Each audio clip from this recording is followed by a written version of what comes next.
Welcome back to Punk Rock Theologian. Today, I want to look at one of Jesus' most famous miracles. You don't need to know much about him at all to have heard about turning water into wine. It's like everyone's favorite party trick. But what stuck out to me recently is that most of the time when we hear about this one, most of the teachings focus on the wine, the symbolism, the new covenant, maybe Mary's faith. And those are all legitimate. But John actually goes out of his way to give us some seemingly pointless details, and I think it's because he wants us to notice something. And it's not the miracle. So let's start into the story. John 2, verse 1. On the third day, a wedding took place at Cana in Galilee. Jesus' mother was there, and Jesus and his disciples had also been invited to the wedding. When the wine was gone, Jesus' mother said to him, "They have no more wine." And we read that they ran out of wine and think, well, that's inconvenient. But in first century Jewish culture, it was much bigger than that. A wedding was not an afternoon ceremony followed by cake in the fellowship hall. It was like a week-long community celebration. Families saved for years, relatives traveled long distances, the entire village participated.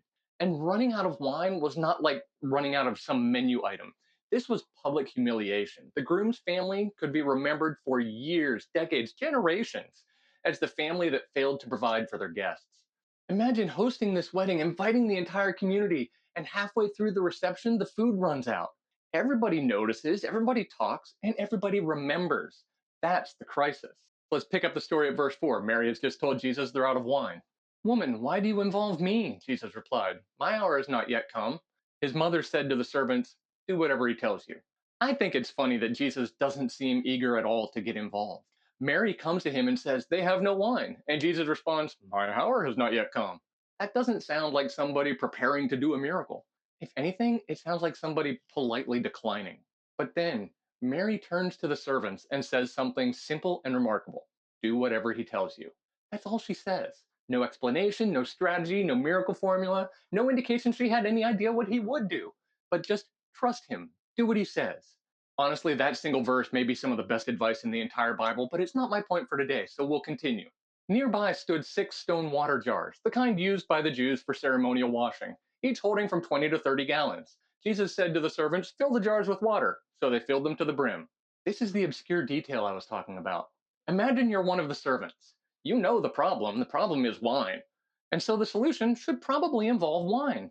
Instead, Jesus points to the 6 enormous stone jars and says, "Fill the jars with water." The command makes absolutely no sense. And that's often how obedience feels. You want revenge, and God says, "Forgive." You feel stretched too tight and need more resources, and God says to give. You want immediate answers, and God says, "Wait." You want explanations, and God says, "Trust me."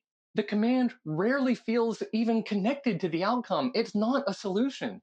And the servants had no reason to believe that this was accomplishing anything, yet they obeyed because that's what Mary said to do.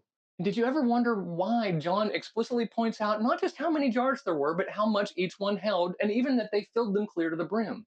This is the thing that we usually overlook. The command was a lot bigger than it sounds. Because we read the story and we imagine Jesus giving this instruction and the servants casually walking over and filling some jars. But that's because we read it in 30 seconds in the 21st century. John tells us these were 6 purification jars holding 20 to 30 gallons each. We'll split the difference in that size. That gives us 150 gallons of water. They're massive stone jars. No one picked them up and carried them to the well. So the servants had to bring water to them, trip after trip after trip. Here's where it gets crazy. A typical transport jar probably held around 5 gallons. Moving 150 gallons takes 30 trips doing that, assuming you don't spill any. And oh, yeah, the well isn't sitting in the middle of the banquet hall, it's a community well. There's other people drawing water, animals being watered. Sometimes you're waiting your turn. Sometimes you're lowering the bucket and pulling it back up, then lowering it again and raising it back up, because you don't do that with a 5 gallon container.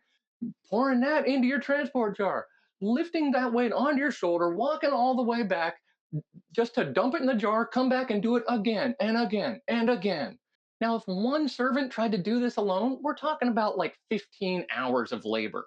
15 hours of walking, drawing water, lifting water, carrying water, pouring water, rinse and repeat.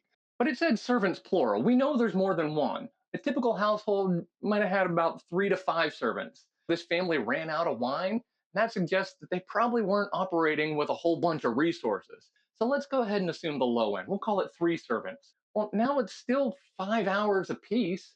And that's under perfect conditions, assuming everything goes smoothly and you don't have to wait at the well, you don't have any delays, there's no crowds, you're not getting tired and taking a break, there's no interruptions, you don't spill any water, you get perfect 5 gallons every time. Realistically, it was probably a lot longer than that, much longer than we imagine when we read this story. And this is where the story gets so practical. Imagine being one of those servants. I mean, the first trip feels kind of strange, the fifth trip feels pointless, the 10th trip feels absolutely ridiculous. And at some point, somebody's got to be wondering, what are we doing and why? Because let's be honest, nothing in this situation appears to be improving. The problem is still we have no wine, and all we're doing is accumulating water. After every exhausting trip, the more you go, the more tired you get, you still just have water. No wine, no miracle, no sign, no explanation, just another heavy jar. That's what makes this obedience so remarkable. They weren't obeying for 5 minutes. They were doing it for hours on end of grueling labor. And that is exactly how obedience so often feels. You keep praying, you keep serving, you keep giving, you keep forgiving, you keep showing up, and absolutely nothing appears to be changing. The situation still looks impossible, but Jesus did not tell these servants to make wine. He told them to fill jars. Their responsibility was what Mary said: do what he tells you. He was responsible for a miracle. And so we pick up at verse 8. Then he told them, now draw some out and take it to the master of the banquet. And they did so. And the master of the banquet tasted the water that had been turned into wine. He didn't realize where it had come from, though the servants who had drawn the water knew. Then he called the bridegroom aside and said, everyone brings out the choice wine first, and then the cheaper wine after the guests have had too much to drink. But you have saved the best till now. This is great. Jesus didn't create the wine in the well. He didn't create it when the servants started. He didn't create it on trip number 5.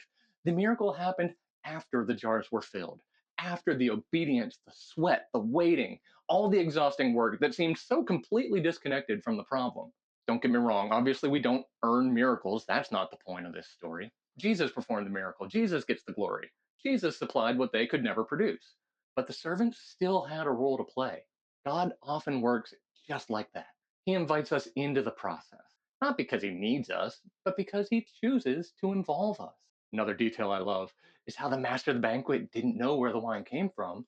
Most of the people at the wedding who go on to drink this wine have no idea what happened, but the servants knew every detail. The people doing the work got the front row seat to the miracle. And that's cool for them, but also don't miss that they got zero credit. Nobody applauded them, no one thanked them, no one celebrated their effort. The glory all went to Jesus, which is exactly how it's supposed to be. That's why John ends the story by telling us exactly why this matters. Verse 11. What Jesus did here in Cana of Galilee was the first of the signs through which he revealed his glory, and his disciples believed in him. This was Jesus' first public sign, his inaugural miracle, the opening declaration that the kingdom had arrived. That's the point. Not wine, not weddings, not water jars, not even all the work. Jesus revealed who he was, and the disciples believed. So, okay, neat story, John. Why do we have it? Because most of us want Cana without the water jars. We want to see the glory. We want the miracle. We want the wine. But we don't want to do all the grind and the hard work to get there. But the servants teach us something important. The miracle belonged to Jesus, the labor belonged to them. And in the kingdom of God, that is exactly how it works. These servants had no idea at the time that they were participating in the first public sign of the Messiah. They thought they were carrying water, when in reality, they were setting the stage to reveal the glory of God. Wonder how that felt for them looking back on it years later. I also wonder how many times that happens in our own lives. We think we're just being faithful, just showing up, praying, serving, forgiving, whatever it looks like.